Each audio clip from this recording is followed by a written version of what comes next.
যে স্বরাষ্ট্র মন্ত্রণালয়ের নির্দেশনায় আমাদের বিজিবি বেশ কিছুদিন ধরে অপারেশন কার্যক্রম পরিচালনা করছে।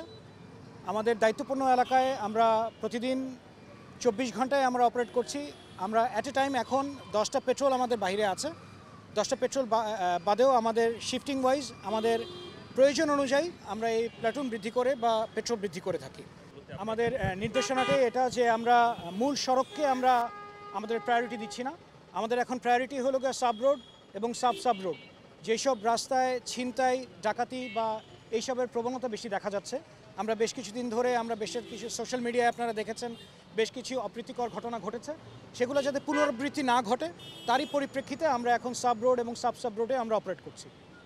আমরা জাস্ট একটু আগেই সাব রোড থেকে এসেছি।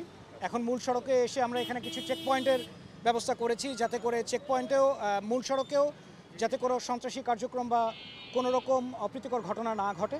আমরা এখানকার পর আর আধা ঘন্টার মধ্যেই আমরা আবার শিফট হয়ে রাত যত গভীর হবে আমরা সাব রোড এবং সাব রোডে গিয়ে আবার অপারেট। আমরা সন্দেহমূলক যদি কাউকে আমাদের লাগে তাদেরকে আমরা চেক করি।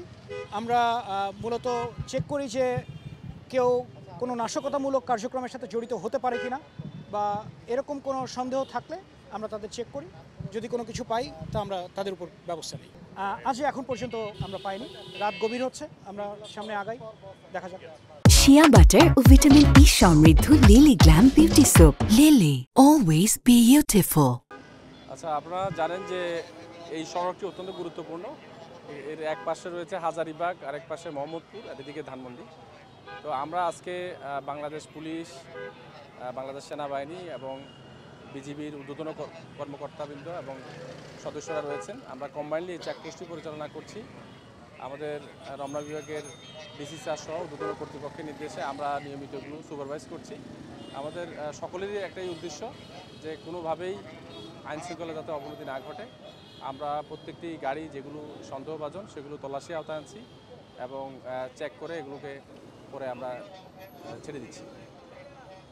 অলিতে গলিতে যে দুর্ঘটনাগুলো ঘটছে সেগুলো আসলে কমানোর জন্য আপনাদের কোনো পদক্ষেপ আছে? এই বিষয়ে ইতিমধ্যে আমরা ব্যবস্থা গ্রহণ করছি। আপনারা জানেন যে বড় গাড়িগুলো অনেক সরু যে গলিপথগুলো রয়েছে সেগুলোতে ঢুকতে পারে না। সেক্ষেত্রে আমাদের হুন্ডা মোবাইল যেগুলো রয়েছে এগুলো দ্রুত ঘটনাস্থলে পৌঁছার জন্য এবং নিয়মিত টহল দিচ্ছে। অনেকগুলো গলিতে আমাদের হুন্ডা মোবাইল টহল দিচ্ছে, এটা আমরা মনে করি ইফেক্টিভ হচ্ছে। আমাদের ঊর্ধ্বতন কর্তৃপক্ষ এগুলো মনিটর করছে, আমরাও মনিটর করছি। এখানে যে চেকিংটা করছেন মূলত কোন বিষয়গুলোকে মাথায় রেখে আপনারা এই চেকিংগুলো করছেন? আপনারা জানেন যে ছিনতাই প্রতিরোধ, চুরি, ছিনতাই সহ যে কোনো ধরনের নাশকতা প্রতিরোধের লক্ষ্যে আমরা এই চেকপোস্টটি কম্বাইনলি পরিচালনা করছি।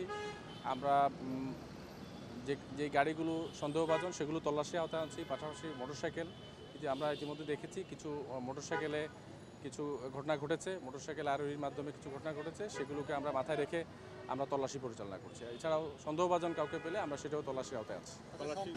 অবশ্যই নজরদারি রয়েছে। আমরা আমাদের সোর্সের মাধ্যমে আমরা তথ্য নিচ্ছি, বিভিন্ন গোয়েন্দা সংস্থা আছে তাদের মাধ্যমেও আমরা তথ্য পাচ্ছি এবং আমাদের মোবাইল টিমগুলো রয়েছে, মোবাইল টিমগুলো সচল রয়েছে। আপনি প্রত্যেকটি থানা এলাকায় আমাদের মোবাইল টিম সচল রয়েছে, এটা সারা রাত থাকবে, 24 আওয়ার্স থাকতেছে আমাদের। তো পাশাপাশি আরেকটা জিনিস হচ্ছে যে আমাদের হুন্ডা মোবাইলগুলো ইফেক্টিভলি কাজ করছে। আমরা শুধু আজকে এখানে চেকপোস্ট করছি এটা কোনো সুনির্দিষ্ট না, আমরা অন্যান্য জায়গায়ও আমরা চেকপোস্ট করব। যেখানে আমরা মনে করব চেকপোস্ট করার প্রয়োজন সেখানে আমরা সাথে চেকপোস্ট বসে কম্বাইনলিও করতে পারি। আলাদাভাবে পুলিশের চেকপোস্টও রয়েছে, সেগুলো আমাদের চলমান না। এই ধরনের আইন কারো নিজে হাতে তুলে নেওয়ার সুযোগ নেই। কারো কাছে কোনো সুনির্দিষ্ট ইনফরমেশন থাকলে পুলিশকে অবহিত করবে, আইনশৃঙ্খলা বাহিনীকে অবহিত করবে। আমরা ঘটনাস্থলে আমাদের ছুটে যাওয়ার জন্য আমাদের ফোর্স সবসময় প্রস্তুত রয়েছে এবং পুলিশ কিন্তু সবসময় তৎপর রয়েছে। এদের কোনো ব্যর্থ হওয়ার কোনো সুযোগ